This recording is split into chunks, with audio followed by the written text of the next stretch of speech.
Hello friends. Today we are going to discuss about right to life and personal liberty.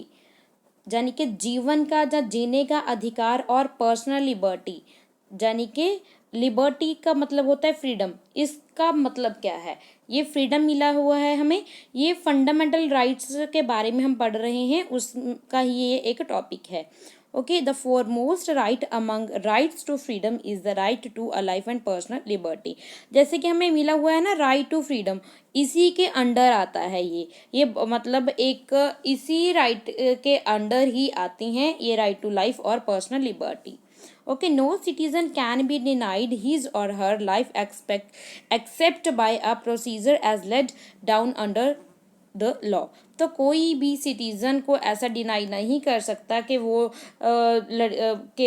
Life में मतलब नहीं रह सकता, सिर्फ उसी को जो पर्टिकुलर लॉ के द्वारा उसको किसी प्रोसीजर के द्वारा उसको कोई डेथ सेंटेंस भी देना पड़े, इसी कारण उसको सिर्फ पर्टिकुलर प्रोसीजर के कारण, कोई लॉ के कारण जब उसको कोई गिल्टी की हो, कोई क्राइम किया हो, तो उसको भाई जीने का अधिकार नहीं दिया जाएगा, है ना, अगर हमारे कॉन्स्टिट्यूशन में ऐसा प्रोसीजर हो।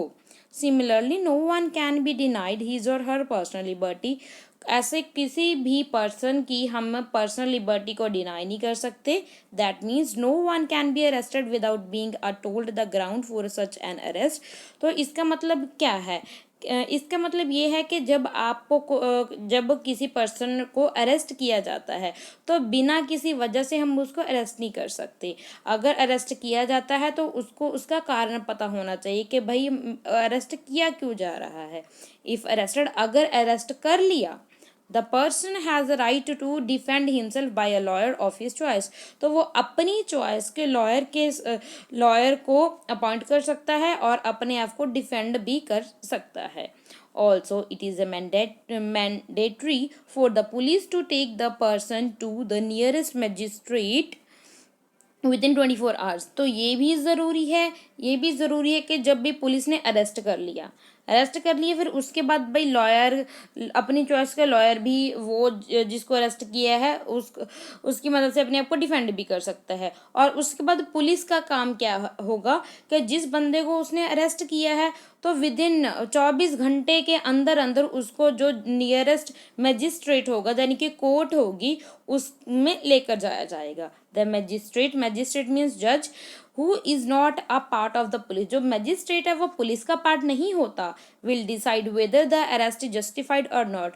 तो वही जो मजिस्ट्रेट है वही बताएगा ये जो आपने इसको गिरफ्तार किया है वो जस्टिफाइड है, यानी कि सही है या नहीं, यानी कि वही बताएगा कि ये कानून के नज़र में सही है या गलत है। This right is not just a confined to the guarantee against taking away of an individual's life but has wider applications। तो ये जो राइट है ये सिर्फ ऐसा नहीं है कि आपको गारंटी देता है कि आप इंडिविजुअल लाइफ को मतलब अपनी किसी की लाइफ को टेक अवे करना। ओके, हैज़ वाइडर एप्लीकेशन, जैसे कि इसके बहुत बड़े वाइडर यानी कि बहुत विशाल एरिया है इसका। जैसे कि various judgments of supreme court have been expanded the scope of the right. जैसे कि जो बहुत सी जजमेंट्स हैं सुप्रीम कोर्ट की, उन्होंने एक्सपेंड कर दिया है इस राइट को। जैसे कि the supreme court has ruled that this right also include. तो सुप्रीम कोर्ट ने क्या क्या इंक्लूड किया है? सुप्रीम कोर्ट ने इंक्लूड किया है इस राइट में कि include right to live with a human dignity. भाई हर एक को जीने का अधिकार है, वो भी एक ह्यूमन डिग्निटी के साथ। डिग्निटी होती है सभी के पास, अपनी सेल्फ रिस्पेक्ट होती है जैसे, है ना। फ्री फ्रॉम एक्सप्लॉयटेशन, बिना किसी शोषण के सभी को जीने का अधिकार है। The court has held that right to shelter and livelihood is also included in the right to life because no person can live without the means of living।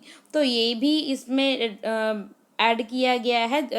Supreme court ने, जो कोर्ट है हमारी India की, उसने के right to shelter यानी कि रहने का अधिकार, जीने यानी कि रहने का अधिकार भी इसमें इंक्लूड किया गया है राइट टू लाइफ में, जिसमें कोई भी पर्सन ऐसा नहीं होगा जो कि जिसके पास जो इम्पोर्टेंट जो और बेसिक मीन्स ऑफ लिविंग है उसके पास होने चाहिए, that is the means of livelihood. Okay, यानी कि वो सभी के पास होने चाहिए। अगर नहीं है तो फिर भाई क्या करेंगे वो, तो फिर वो गवर्नमेंट की रिस्पॉन्सिबिलिटी बनती है कि वो अपने सिटीजन को वो प्रोवाइड करेंगे।